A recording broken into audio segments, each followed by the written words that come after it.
وہ بہت جلد ایک اچھی جگہ پہنچ گیا۔ وقت کے ساتھ ساتھ اس کی ترقی ہمارے گھر کی قسمت بھی بدلتی گئی۔ آمدنی بڑھی، عزت بڑھی اور گھر کا معیار پہلے سے کہیں زیادہ بلند ہو گیا۔ وقت جیسے پر لگا کر اڑ گیا اور 4 سال گزر گئے۔ وہ دن بھی آ پہنچا جس کا سب کو بے صبری سے انتظار تھا۔ میرا بیٹا احمد 4 سال بعد وطن واپس آ رہا تھا۔ میری آنکھیں جیسے برسوں سے اسی لمحے کے لیے ترس رہی تھی۔ گھر میں خوشی کا سما تھا۔ سارا اور فروا اپنے بھائی کے آنے کی خبر سن کر خوشی سے بے قابو ہو رہی تھی، کیونکہ احمد ان دونوں کا سب سے بڑا سہارا اور لاڈلا تھا۔ میں نے پورا گھر دلہن کی طرح سجا دیا تھا۔ احمد کے پسندیدہ کھانے بنائے گئے۔ ہر کونے میں خوشی کی جھلک تھی۔ جیسے ہی وہ گھر میں داخل ہوا، پورا ماحول روشن ہو گیا۔ ہم سب اس سے لپٹ گئے جیسے وقت نے ہمیں برسوں بعد ایک ساتھ لا کھڑا کیا ہو۔ احمد بھی جذبات پر قابو نہ رکھ سکا۔ اس کی آنکھیں بھی نم تھی۔ انہی دنوں میری بڑی بیٹی سارا کے لیے ایک بہت امیر اور بااثر خاندان سے رشتے کی بات آئی۔ میں نے اپنی شان اور اپنی سوچ کے مطابق فوراً ہاں کر دی۔ میرے دل میں ہمیشہ یہی خواہش رہی تھی کہ میری بیٹیاں ایسے گھر میں جائیں جہاں لوگ ان کی مثال دیں۔ اب میری نظر اگلے خواب پر تھی۔ احمد کی شادی میرے دل میں یہ خواہش زور پکڑ رہی تھی کہ میں اپنے بیٹے کے لیے بھی کسی اعلیٰ، خوبصورت اور باوقار گھرانے کی لڑکی لاؤں تاکہ ہمارا خاندان مزید اونچا دکھائی دے۔ میں اپنے ہی خیالوں میں اس کی ہونے والی دلہن کے خواب سجا رہی تھی۔ ایک شام میں نے بڑے پیار سے احمد کے سامنے اس کی شادی کا ذکر چھیڑا، مگر اس نے جو مسکرا کر جواب دیا، اس نے جیسے میرے قدموں تلے سے زمین ہلا دی۔ وہ سکون سے بولا، امی، لڑکی تو میں پہلے ہی پسند کر چکا ہوں۔ اس ایک جملے پر کمرے کی فضا بدل گئی۔ سارا اور فروا ایک دوسرے کا منہ دیکھنے لگے جیسے انہیں یقین ہی نہ آ رہا ہو۔ میرے اندر حیرت اور غصے کی ملی جلی لہر دوڑ گئی۔ میں نے سخت لہجے میں کہا، بیٹا، تم تو دبئی میں تھے۔ امی ناراض نہ ہو، میں نے لڑکی پسند کر لی ہے اور میں اس کے بغیر کسی اور کو اپنی زندگی میں شامل نہیں کر سکتا۔ احمد کی یہ بات سن کر میرے اندر جیسے آگ لگ گئی۔ میں نے سخت لہجے میں کہا، تم نے وہاں جا کر لڑکی پسند کر لی، میں ایسی بہو ہرگز اس گھر میں نہیں لاؤں گی۔ احمد نے پہلی بار سنجیدگی سے میری طرف دیکھا۔ اس کی آواز میں ضد نہیں بلکہ ایک عجیب سا سکون تھا۔ وہ بولا، اماں، میں وہاں اس لڑکی کے لیے ہی گیا تھا۔ میں چاہتا تھا کہ اپنے پاؤں پر کھڑا ہو کر اس کے گھر رشتہ لے کر جاؤں، نہ کہ اپنے باپ کی دولت کے سہارے۔ یہ سن کر میں اور میری دونوں بیٹیاں ایک لمحے کو خاموش رہ گئی۔ احمد نے آگے بتایا کہ وہ لڑکی اسے اکثر یہی کہتی تھی کہ جب تم خود قابل بن جاؤ گے تب ہی میرے گھر رشتہ لے کر آنا۔ اسی بات نے اسے بدل دیا تھا۔ اسی نے اسے محنت اور جدوجہد کا راستہ دکھایا تھا۔ میں نے بوجھل دل کے ساتھ پوچھا، اچھا اس کا گھر کہاں ہے؟ احمد نے یہ قریبی مگر عام سے علاقے کا نام لیا اور کہا، میں انہیں پہلے ہی بتا چکا ہوں۔ آج ہم سب اس کے گھر جا رہے ہیں۔ یہ سن کر میرے دل میں عجیب سی بے چینی پیدا ہوئی۔ ہم سب نے بھاری دل اور الجھے ہوئے ذہن کے ساتھ تیاری کی۔ دل میں کہیں نہ کہیں یہ امید تھی کہ شاید وہ کوئی پوشیدہ امیر خاندان نکلے، کوئی ایسا گھر جس کا ہم اندازہ نہیں لگا پا رہے۔ مگر جیسے ہی ہماری گاڑی ایک تنگ گلی میں رکی، میرے چہرے کے تاثرات بدل گئے۔ سامنے ایک انتہائی سادہ، پرانا اور خستہ حال سا مکان تھا۔ دیواریں وقت کے ماں سے ٹوٹی ہوئی، دروازہ معمولی اور ماحول بالکل عام۔ یہ منظر دیکھ کر میرے اندر کا غرور جیسے زمین میں دفن ہونے لگا۔ گھر کی دہلیز پار کرتے ہی میری اور میرے دونوں بیٹیوں کے چہرے اتر گئے۔ ہمارے چہروں پر ناگواری صاف جھلک رہی تھی، مگر احمد کے والد ساتھ تھے۔ یہ قصور پسند، سنجیدہ اور خاموش طبیعت کے انسان۔ ان کی موجودگی میں ہم کچھ کہنے کی ہمت نہ کر سکے۔ ہمیں ایک سادہ سے بیٹھک نما کمرے میں بٹھایا گیا۔ فرنیچر پرانی مگر صاف ستھری تھی۔ کچھ دیر بعد ایک ادھیڑ عمر عورت آئی۔ چہرے پر تھکن ضرور تھی مگر انداز میں سلیقہ اور عزت تھی۔ وہ بار بار ہماری خدمت میں لگی ہوئی تھی، جیسے اپنی پوری کوشش کر رہی ہو کہ مہمانوں کو کوئی کمی محسوس نہ ہو۔ پھر ایک بزرگ اندر آئے، جھکے ہوئے کندھے، کانپتے قدم، مگر آنکھوں میں غیر معمولی وقار۔ انہوں نے میرے شوہر کا نہایت عزت اور گرم جوشی سے استقبال کیا، اور اس لمحے پہلی بار مجھے محسوس ہوا کہ یہ گھر شاید دولت میں کم ہو مگر کسی اور چیز میں بہت بڑا ہے۔ میرا موڈ اس حد تک بگڑ چکا تھا کہ وہاں ایک لمحہ بیٹھنا بھی میرے لیے ناقابل برداشت ہو گیا۔ میں نے بغیر کسی لحاظ کے سخت لہجے میں کہا، ہمارے پاس وقت کم ہے، آپ مہربانی کر کے لڑکی کو سامنے لائیں۔ میرے الفاظ سن کر گھر والے کچھ لمحے کے لیے ہچکچا گئے۔ ماحول میں ایک عجیب سی خاموشی تھی۔ پھر چند منٹ بعد ایک لڑکی چائے کی ٹرالی لیے کمرے میں داخل ہوئی۔ وہ شکل و صورت میں بالکل عام سی تھی، نہ کوئی خاص چمک، نہ کوئی ایسی بات جو میرے معیار سے میل کھاتی۔ اس کا لباس بھی سادہ اور معمولی تھا۔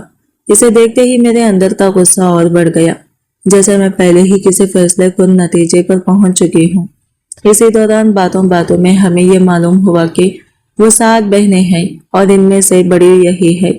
کوئی بھائی نہیں تھا۔ یہ سن کر میرے ذہن میں ایک جیسے ایک ہی اور ہی خیال نے جنم لیا۔ میں حیران بھی ہوئی اور اندر ہی اندر ایک تلخی بھی جاگ اٹھی۔